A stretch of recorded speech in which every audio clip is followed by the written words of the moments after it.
Hey everyone, and welcome back once again. Today I'm going to be talking about one of my new favorite SMGs. This is the Synchronic Roulette. It's one of the neomuna weapons that is unfortunately not craftable, but I think I kind of hit the jackpot and got a roll that I'm really happy with.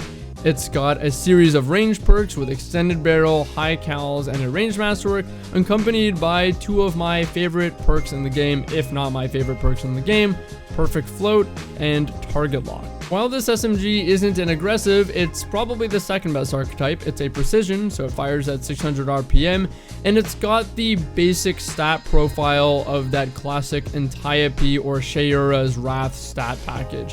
It's got the spiky range, moderate stability, very low handling, good aim assist, but unfortunately the detractor for this weapon is its zoom. It only has 14 zoom, which is going to be the biggest deal breaker for a lot of people. But again, otherwise the 73 range, 39 stability, and 52 aim assist is the highlight of this weapon. You might be wondering though, why would I use a 14 zoom SMG? That's going to be the biggest, like I said, detractor of this weapon that stops people from using it. Honestly, I was surprised at how well this weapon competed despite its 14 zoom.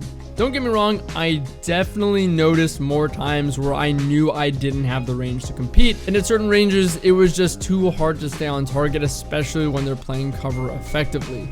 Again, I noticed this a lot more than some of the more ideal SMGs that have 15 to 16 zoom, sometimes a tiny bit higher, and that is more of the standard. Nonetheless though, I think this weapon was able to compete for one reason alone, and that is target lock. Target lock is an incredibly powerful perk, and this weapon really proved that to me.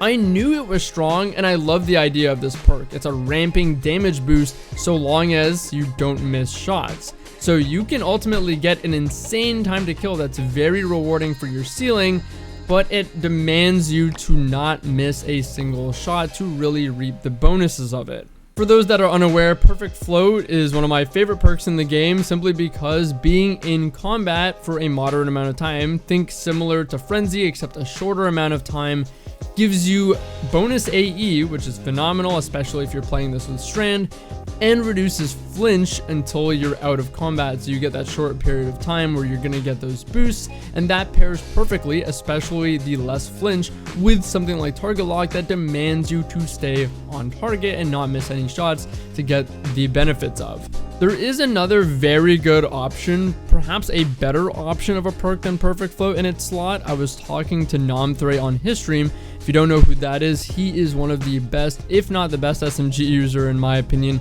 and he really wants keep away on this weapon. So keep away is a perk that if you have no enemies within 15 meters, meaning you're fighting outside of 15 meter distance, you get 10 range, 30 reload, and minus 10% accuracy cone size, meaning you're more accurate. All very important benefits to this weapon, I think, especially since it's lacking that zoom. Let's talk about the specifics of target lock now. This might be a bit lengthy, but bear with me. Any hits you get that are 0.2 seconds within each other grant a scaling damage buff after scoring 12.5% of the magazine capacity as hits. So 12.5% of the magazine in this case is going to be 4 shots, if I'm not mistaken. You get a 16.73% damage buff on the first stack, that's at 12.5% into the magazine, 23.47% damage buff at 35.5% in the magazine, 29.28% damage buff at 54.5% into the magazine, very specific numbers here, I know, 34.73% damage buff at 74.5% into the magazine, and then lastly 40% at 110.5% into the magazine, so I guess exceeding the regular magazine size of it. There's a helpful tooltip that I see here from D2 Foundry that says assuming there's no missed shots, it's going to provide a give or take 25% damage buff on average after firing 100% of the magazine. Well, in PvP though, you're again, less likely to be using 100% of the magazine in most of your engagements. So what does this actually do for this precision archetype?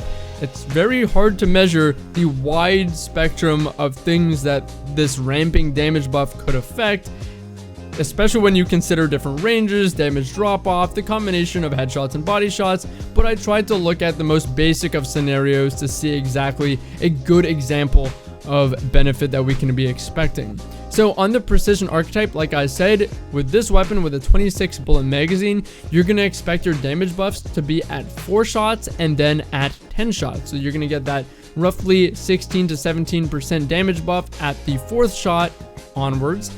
And then you're going to get to that 23 to 24% damage buff at 10 shots. So target lock will enable you to get that 0.7 second 8-shot kill, all headshots, against any resilience.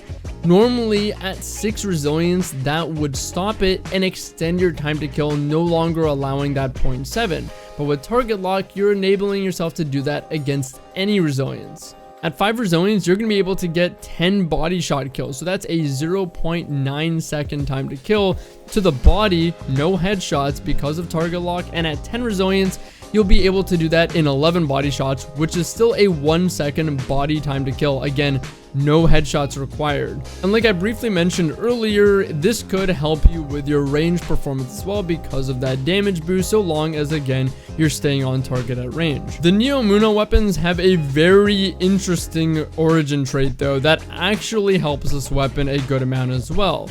They're called the nanotech tracer rockets. Landing multiple hits turns your next shot into a homing micro rocket.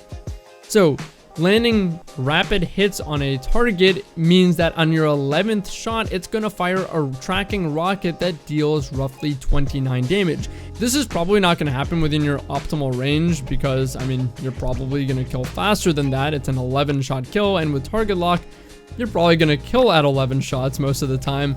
However, at extended ranges where you're outside of your optimal range, that rocket could really make up for some lost damage and really help you push out your range. So this actually does help take back some of that range performance that this weapon's lacking because of the zoom. I think perhaps the biggest realization I had with this SMG though was that using this was a glimpse into the future. This really showed me how strong some weapons are going to be that are on the horizon because of target lock. If a 14 zoom SMG with okay to good stats can perform as strong as I saw this with an archetype that isn't ideal, how about when the new Trials SMG comes out? There is a new Trials SMG called the Immortal that's going to be the ideal archetype, aggressive. It's going to have rangefinder for just a little bit higher than 15 zoom in total with it, and it's going to have target lock. Not to mention, it also has a trait perk that ramps up its range as it deals damage. So not only will target lock be live to increase its damage, it will also increase its range off of its own origin trait. And that's not even counting adept mods for it and its stat package being a trials weapon. If something like this, again, subpar SMG performed as shockingly as it did for me just because of target lock, I'm terrified of the potential of a weapon with amazing stats and a good archetype and what it's going to do with target lock. And again, this really was just a peek into the future of how strong this perk is. I personally think there's still a good amount of outliers for SMGs. Perhaps not all of them are overpowered, but there are some that I think are too strong. We've seen Teraba, Aikilos, Borrowed Time, and I think even Shayara is still pretty crazy. Using this SMG though with 14 zoom felt strong within the right ranges, but it was clear when I knew I was outside of my range, and those times happen more appropriately, I think, than they would with those higher zoom outliers. So personally, I find that I think I'm a lot more satisfied with the potential and strength of this weapon, and like I said, I think it's a lot more appropriate. But again, I fear for the future and to see the strength of the new Trials SMG with all the right combinations of stats and the best perks. I think this weapon will be a sleeper pick though, simply because I think the origin trait, those nanotech tracer rockets, are actually kind of good, again because they take back that range performance. If we ever have a world where, let's say, certain SMGs get nerfed again, or if the aggressives get hit because of their crazy popularity, this weapon might rise up as a really good option. So perhaps in this time where we don't have this Trials SMG yet, if you want to get a glimpse or experience into the future of what could be for the meta game, try and farm one of these out and get target lock on it when the event or SMG day rolls around again. Anyways, thanks for watching the video. I hope you guys enjoyed, and I'll see you guys in the next one. Take it easy.